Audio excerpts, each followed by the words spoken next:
Hey, what's up YouTube, it's maplestoria and I'm back with another video for Shadow Fight 3 updates.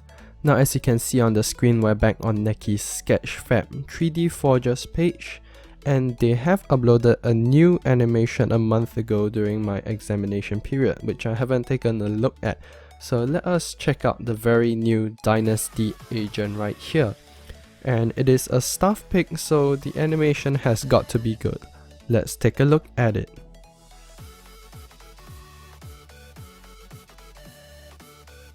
Wow, so as you can see, the animations really are quite smooth and very fluid.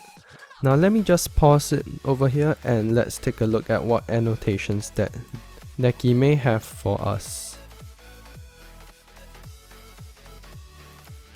Okay, so the only annotation here is the weighted nunchaku. The nunchakus can neutralize an enemy in a twinkle, while for an onlooker the fight will more look like a peculiar dance and not a considered combination of moves. So the Dynasty agent is more of a random fighting style opponent, I suppose? It's alright, we'll find out in the official game when it comes out late this year or early next year. Stay tuned.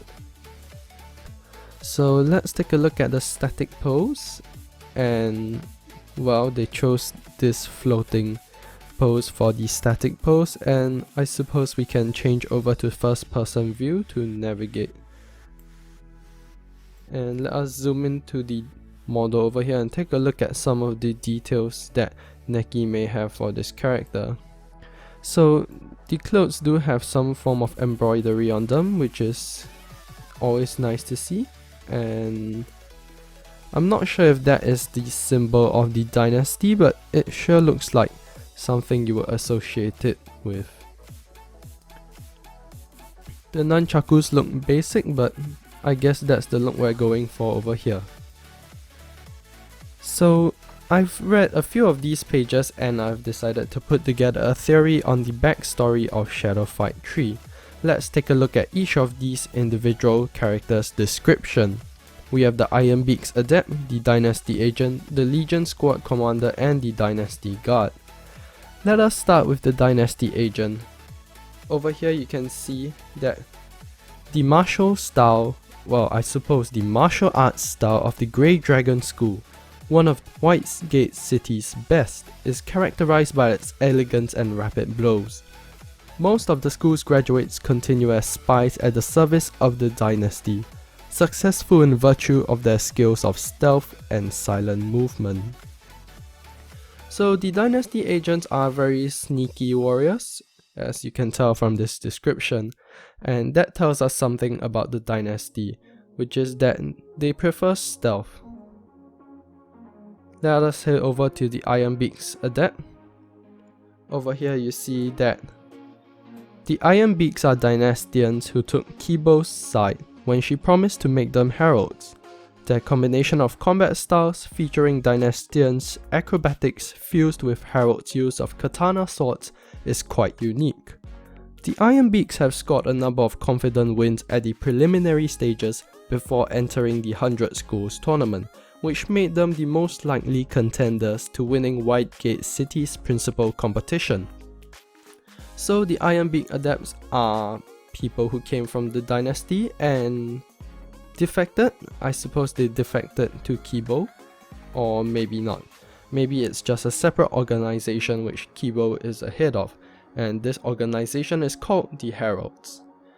We also know that there is a city which the story may revolve around, which is the Whitegate City, and they have a competition for the different martial arts school known as the Whitegate City Principal Competition. Let us now look at the Legion Squad Commander. The Legion Squad Commanders always partake in battles hand in hand with their soldiers.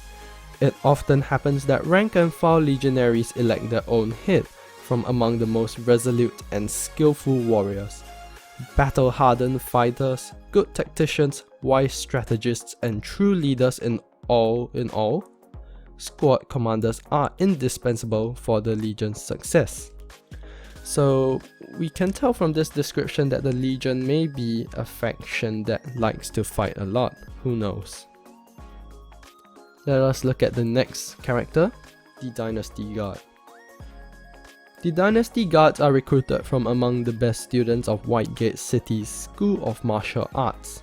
Some of the Palace Guardians took part in the battle at Falcon's Gorge, where the legionaries learnt it hard way.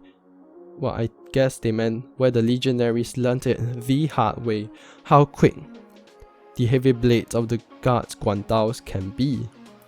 So we know that the Dynasty has fought with the Legion before, and for reasons that they may have, we do not know.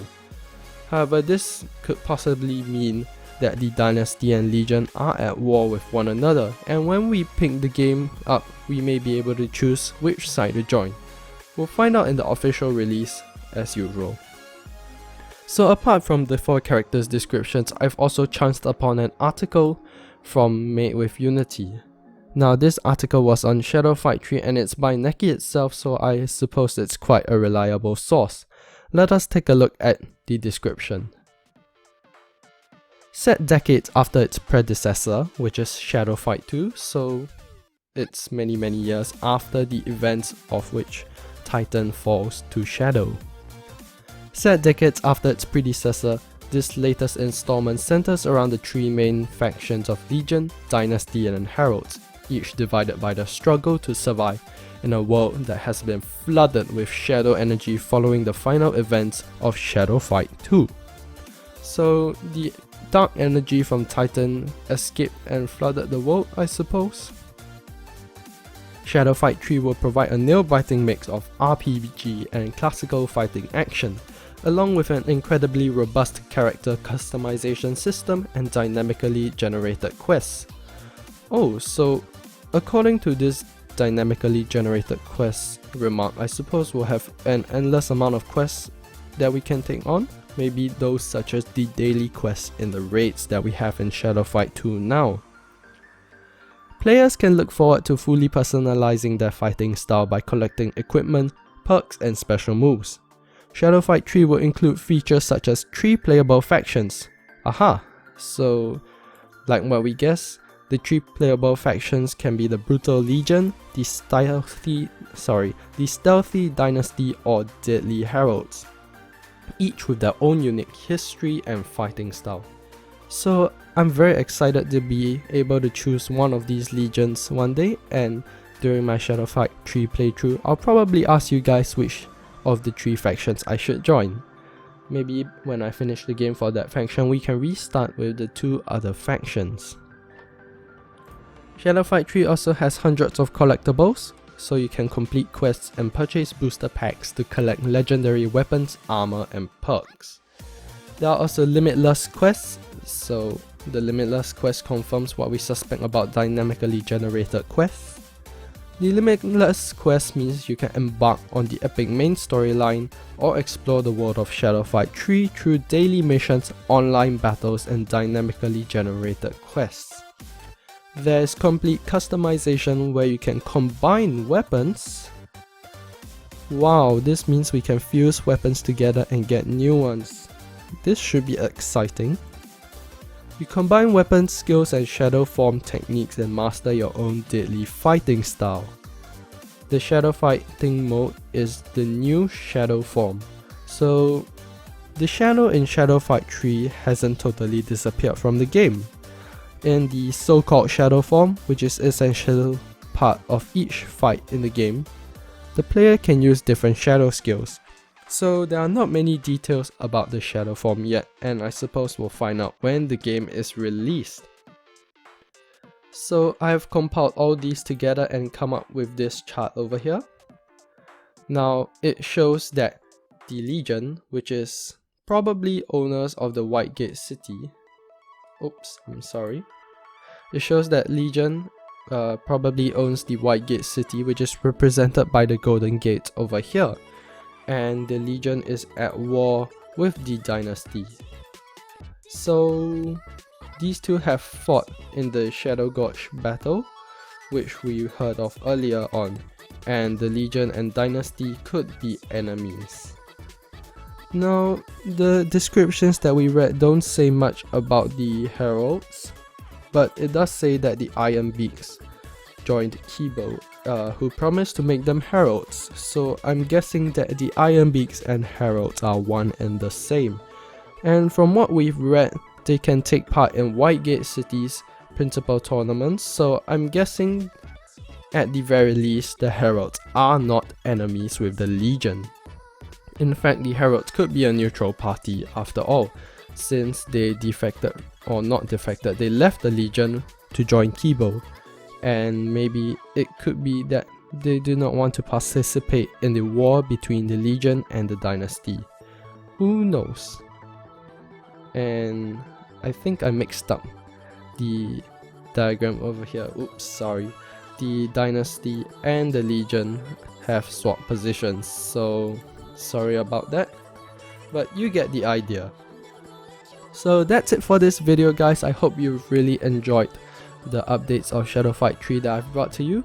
I'm currently in the last week of my A-level examinations and I'll be finishing up my exams real soon. Yeah. So in the meantime, do remember to subscribe if you want to see more updates such as this one.